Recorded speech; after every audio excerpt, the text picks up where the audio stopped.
This is my student support system. Keep watching, keep learning. Good morning students. आज की psychology की class में आपका स्वागत है। आज हम एक स्पेशल टॉपिक स्टडी करने वाले हैं साइकोलॉजी में और वो है मोटिवेशन। ये लेक्चर आप हिंदी में देख रहे हैं। यदि आप इंग्लिश में स्टडी करना चाहते हैं तो आई बटन पर क्लिक कर सकते हैं। वहां से आपको इंग्लिश लेक्चर का लिंक मिल जाएगा या आप डायरेक्ट चैनल को विजिट कर सकते हैं माई स्टूडेंट सपोर्ट सिस्टम को। चलिए देखते हैं कि मोटिवेशन क्या है। मोटिवेशन या प्रेरणा या अभिप्रेरणा ये एक ही बात है। ये वह फोर्स है, वह बल है जो किसी व्यक्ति के गतिविधि और व्यवहार को निर्धारित करता है। ये व्यक्ति को सकारात्मक दिशा में, पॉजिटिव डायरेक्शन में काम करने का निर्देश देता है, मोटिवेट करता है। अभिप्रेरणा आवश्यकता से प्रभावित होती है। जो आवश्यकता या मूल ड्राइव है वो रुचि व्यक्ति की, उसकी पसंद नापसंद से प्रभावित होती है। किसी भी व्यक्ति के समग्र डेवलपमेंट विकास के लिए अभिप्रेरणा मोटिवेशन बहुत जरूरी है। मोटिवेशन व्यक्ति के भीतर से आता है और यह सर्वोत्तम संभव स्तर पर कोई कार्य करने के लिए, प्रदर्शन करने के लिए उत्पन्न होता है। अभिप्रेरणा लोगों को सही दिशा में प्रेरक द्वारा वांछित सकारात्मक तरीके से काम करवा सकती है। और दूसरे शब्दों में हम ये कह सकते हैं कि अभिप्रेरणा या मोटिवेशन दूसरों से स्वेच्छा से काम करवाने की कला है। जो मोटिवेटर है वो मोटिवेट कर दूसरे व्यक्तियों से काम करवा सकता है। कौन सा? Positive direction. अब प्रश्न उत्पन्न होता है कि कौन से ऐसे ड्राइव्स हैं, कौन से ऐसे मोटिव्स हैं जो इस मोटिवेशन को प्रभावित करते हैं। जितने भी हमारे मोटिवेशन है वो पावर्ड होते हैं हमारे कुछ मोटिव्स से, और वो 4 प्रकार के हैं। कौन-कौन से? Physiological motives, social motives, personal motives तथा अनकॉन्शियस मोटिव्स। इनके बारे में हम एक-एक करके जानेंगे। सबसे पहले देखते हैं फिजियोलॉजिकल मोटिव क्या है। शारीरिक उद्देश्यों या शारीरिक जो मोटिव्स हैं वो जैविक ड्राइव या जैविक जरूरतें भी कहलाती हैं। ये बुनियादी जरूरतें हैं और इन ड्राइव्स के कारण हमारे शरीर में एक टेंशन उत्पन्न होती है। यदि हम इन ड्राइव्स को फुलफिल नहीं कर पाते हैं तो एक तनाव की स्थिति उत्पन्न हो जाती है और उस तनाव को दूर करने के लिए हम प्रयास करते हैं कि जल्द से जल्द वो इच्छाएं पूरी हो सके। इन इच्छाओं में शामिल होता है प्यास, भूख, सांस लेना यानी हवा, ऑक्सीजन, आराम की नींद, सेक्स, दर्द से राहत आदि। अगर ये जरूरतें पूरी नहीं होती है तो आपको पता ही है कि कितनी प्रॉब्लम होती हैं। तो उसके लिए फिर व्यक्ति कार्य करता है, मोटिवेट होता है कुछ काम करने के लिए। ये जो बेसिक ड्राइव है ये बहुत ही मजबूत ड्राइव है और व्यक्ति इन ड्राइव या इन मोटिव्स को पूरा करने के लिए पूरी कोशिश करता है। एक नर्स होने के नाते हम सभी को इन बेसिक जरूरतों को पहचानना चाहिए, अभिप्रेरणाओं को जानना चाहिए और अस्पताल में जब व्यक्ति होता है तो उसकी इन आवश्यकताओं की पूरी करने का प्रयास करना चाहिए ताकि रोगी को किसी भी प्रकार का तनाव उत्पन्न न हो।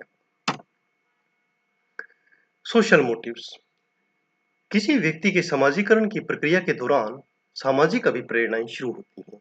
इस ड्राइव के तहत व्यक्ति एक सामाजिक समूह से, जो भी उसके चारों तरफ हैं, फ्रेंड्स हैं, दोस्त हैं, ये पड़ोसी हैं, उन सब से एक रिकॉग्निशन चाहता है। और इसी ड्राइव से प्रभावित होकर व्यक्ति कुछ सामाजिक गतिविधियों में भाग लेता है ताकि लोग उसे जाने।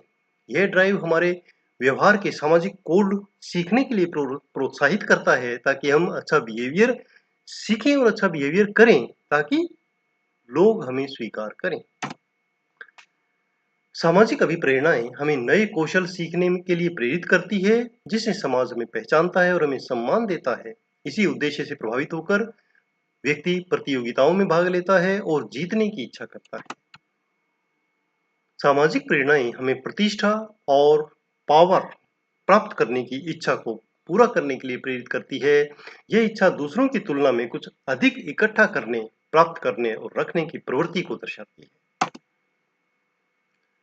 पर्सनल मोटिव व्यक्तिगत मोटिव हमारी व्यावसायिक महत्वाकांक्षाओं, जॉब से रिलेटेड जो हमारा व्यक्तिगत विकास है उसे प्रभावित करती है। हमारे जीवन के जो लक्ष्य हैं, हमारी विशिष्ट आदतें, हमारा दृष्टिकोण और हमारा पर्सनालिटी डेवलपमेंट या व्यक्तित्व विकास इसी ड्राइव से प्रभावित होता है। यह वही ड्राइव है जो किसी व्यक्ति को एक डॉक्टर या इंजीनियर या एक अन्य पेशेवर या प्रोफेशनल बनने की इच्छा जगाता है। व्यक्तिगत प्रेरणाएं हमें पेशेवर लक्ष्यों को पूरा करने में सही दिशा में प्रयास करने के लिए प्रेरित करती है, जिसके लिए हम जैसे अगर स्टडी कर रहा है कोई बच्चा तो उसको स्टडी करने के लिए मोटिवेट करती है। हम अपने व्यक्तिगत विकास और व्यक्तिगत आदतों पर अधिक ध्यान देते हैं और यही हमारे व्यवहार को भी प्रभावित करता है। अनकॉन्शियस मोटिव अचेतन प्रेरणाएं छिपी हुई और अज्ञात इच्छाओं को संदर्भित करती है जो लोगों द्वारा की जाने वाली चीजों का वास्तविक कारण है। ये ऐसे मोटिव हैं जिनसे व्यक्ति अवेयर नहीं होता है, परंतु वो उसको प्रभावित कर रही होती हैं। ये हमारी दमित इच्छाओं और विशेष के रूप में होती हैं।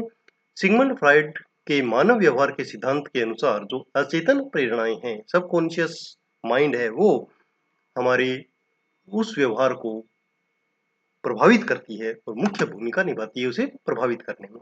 फ्राइड का कहना था कि मानव मन एक छोटा सचेत हिस्सा होता है जो प्रत्यक्ष अवलोकन के लिए उपलब्ध होता है, यानी उसके बारे में हम जान सकते हैं बातचीत करके या इंटरव्यू करके, परंतु उसका एक बहुत बड़ा हिस्सा अचेतन है।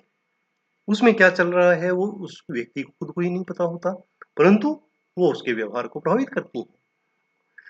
हमारी कई बार आपने सुना होगा कोई जबान फिसल जाती है, कोई शब्द निकल जाता है, कलम फिसल जाती है, अतार्किक भय होता है, यानी जिसको हम एक्सप्लेन नहीं कर पाते पर कोई डर लगता है, फोबिया है, हमारी पसंद नापसंद जिसकी हमें व्याख्या नहीं कर पाते हैं।